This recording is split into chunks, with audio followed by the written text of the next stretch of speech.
రాష్ట్రంలో సంచలనం సృష్టించిన హైదరాబాద్ సృష్టి ఫెర్టిలిటీ సెంటర్ కేసులో విచారణ కొనసాగుతోంది. ఇప్పటికే ఈ కేసులో 8 మంది అరెస్ట్ చేసి 7గురికి 14 రోజుల రిమాండ్ విధించారు. చైల్డ్ ట్రాఫికింగ్ కోణంలో పోలీసులు విచారణ జరుపుతున్నారు. డాక్టర్ నమ్రత దగ్గరకు సరోగసీ కోసం వచ్చిన వారి డేటాపై ఆరా తీస్తున్నారు. ఫెర్టిలిటీ సెంటర్లో స్పర్మ్ ని ఇతర రాష్ట్రాలకు అక్రమంగా తరలిస్తున్నట్లుగా కూడా గుర్తించారు.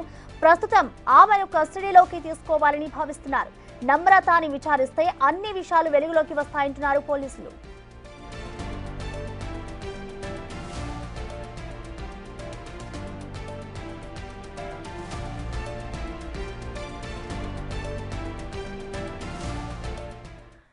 దీనిపై పూర్తి డీటెయిల్స్ ని మా ప్రతినిధి సుజాత లైవ్ ద్వారా అందిస్తారు. సుజాత, మనం చూస్తున్నాం ఇటు సృష్టి ఫెర్టిలిటీ సెంటర్ కి సంబంధించి కూడా అనేక ఆరోపణలు వచ్చాయి. దీనికి సంబంధించి ఒకవైపు విచారణ కూడా చేస్తున్నారు.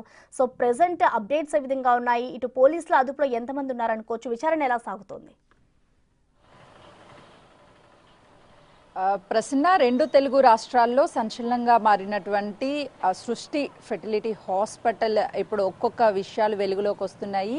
తన మీద ఆల్రెడీ సృష్టి హాస్పిటల్ని రన్ చేస్తున్నటువంటి ఫౌండర్ నమ్రత మీద 2 తెలుగు రాష్ట్రాల్లో 10 కేసుల వరకు నమోదయ్యాయి. గతంలో కూడా సృష్టి ఫెర్టిలిటీ హాస్పిటల్ మీద కేసులు నమోదైనప్పటికీ కూడా వాళ్ళు అక్రమంగా ఎలాంటి అనుమతులు లేకుండా ఎవరికి తెలియకుండా వీటన్నిటిని కూడా రన్ చేస్తున్నారు అని చెప్తున్నారు.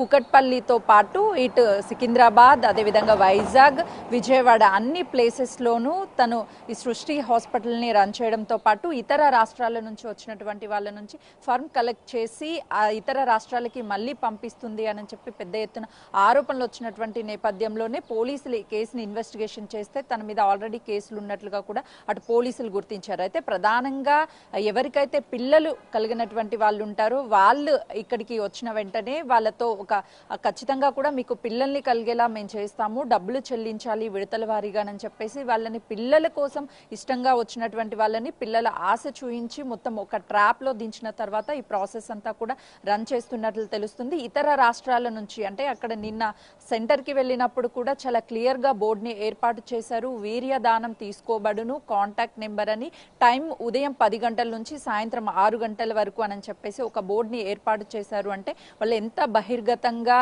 వీర్యదానం తీసుకొని ఇతరులకి పిల్లల్ని కలగజేస్తాము అని నమ్మకం కల్పిస్తున్నారో చాలా క్లియర్గా అర్థమవుతుంది. అయితే వాళ్ళకి ఎలాంటి అనుమతులు లేకపోగా ఇలా రన్ చేయడంతో పాటు ఈ ఏదైతే ఫెర్టిలిటీ సెంటర్ని ఏర్పాటు చేసి రన్ చేస్తున్నారో వీళ్ళు అద్దె గర్భము పిల్లలు కావాలి అనుకున్నటువంటి వాళ్ళు వచ్చినప్పుడు ఇద్దరి వైఫ్ అండ్ హస్బెండ్ నుంచి స్పర్మ్ కలెక్ట్ చేసి ఇద్దరికి కలిపి పుడతారు పిల్లలు అని చెప్పేసి అద్దె గర్భం ఇచ్చి ఆ తర్వాత పిల్లలు 9 months కంప్లీట్ అయిన తర్వాత గర్భం దాల్చిన వాళ్ళకి పిల్లలు పుట్టారు అని చెప్పేసి మగబిడ్డని ఎక్కువగా చాలా మంది మగబిడ్డని ఆశిస్తూ ఉంటారు. కాబట్టి ఆ బిడ్డల్ని ఇతరులకు పుట్టినటువంటి పిల్లల్ని తీసుకొచ్చి మీకు పుట్టినటువంటి పిల్లలుగా ప్రొజెక్ట్ చేసే ప్రయత్నం చేస్తున్నారు. అందులోనే ఒక దంపతులకు కలగకుండా ఉన్నటువంటి సంతానాన్ని కూడా మీ పిల్లలే అని చెప్పేసి ఇచ్చినటువంటి టైంలో కొంత హెల్త్ ఇష్యూస్ రావడము, పోలికలు ఇద్దరికి మ్యాచ్ కాకపోవడంతో DNA టెస్ట్ చేయిస్తే అప్పుడు బయటపడ్డ విషయం ఏంటి అంటే వీళ్ళకి సంబంధించినటువంటి పిల్లలు కాదు, వేరే వాళ్ళకి గర్భం అద్దెకి తీసుకున్నప్పటికీ ఇతను భర్త స్పర్మ్ కాకుండా ఇతరుల నుంచి కూడా గర్భం దాల్చి ఇచ్చినట్లుగా కూడా అటు గుర్తించారు. అయితే కేవలం ఈ దంపతులు మాత్రమే కాకుండా చాలా మంది దంపతుల్ని ఇదే విధంగా 30 నుంచి 40 లక్షల రూపాయలు వసూలు చేసి అద్దె గర్భం ద్వారా పిల్లలు పుట్టిస్తాను అని చెప్పేసి వీళ్ళ భార్యాభర్తల ప్రమేయం లేకుండానే ఇతరుల నుంచి కలెక్ట్ చేసినటువంటి స్పర్మ్ ద్వారా పిల్లల్ని ఇస్తూ తమ పిల్లల అని మోసం చేస్తున్నారు. కాబట్టి అంటే ఇక్కడ ఆలోచించాల్సిన విషయం ఇంకొకటి ఉంది. మానవతా కోణంలో ఆలోచిస్తే ఒకవేళ ఇద్దరికి కూడా యాక్సెప్టెడ్ అయితే ఆ పిల్లల్ని చేరదీసి పెంచుతారు. ఒకవేళ వాళ్ళకి పుట్టనటువంటి పిల్లలు అని తెలిసినప్పుడు ఆ పిల్లల్ని వదిలేయడానికి సిద్ధంగా ఉంటారు. అటు పుట్టిన పిల్లలు అనాథలైపోతారు. ఇటు హాస్పిటల్ వాళ్ళు పెంచుకోలేరు, మరోవైపు ఎవరైతే మేము జన్మనిచ్చి కన్నాము అని ఫీల్ అయ్యి ఆ తర్వాత వాళ్ళ పిల్లలు కాదు అని తెలుస్తుందో ఆ టైంలో ఆ బాబుని పెంచుకోలేరు. కాబట్టి సో ఆ పిల్లలు మళ్ళీ అనాథలుగా మారే అవకాశం ఉంటుంది. ఇలా చాలా మందిని కూడా ట్రాప్ చేసి డబ్బులు వసూలు చేసి నమ్రత ఇదే విధంగా చేసిందని గుర్తించారు. కాబట్టి తనని కస్టడీలోకి తీసుకొని విచారిస్తే తను చేసినటువంటి లిస్ట్ ఇప్పటి వరకు ఎంతమందికి చేశారు అన్న లిస్ట్ ఆధారంగా కూడా విచారణ కొనసాగే అవకాశం కనిపిస్తుంది. Thank you Sujatha.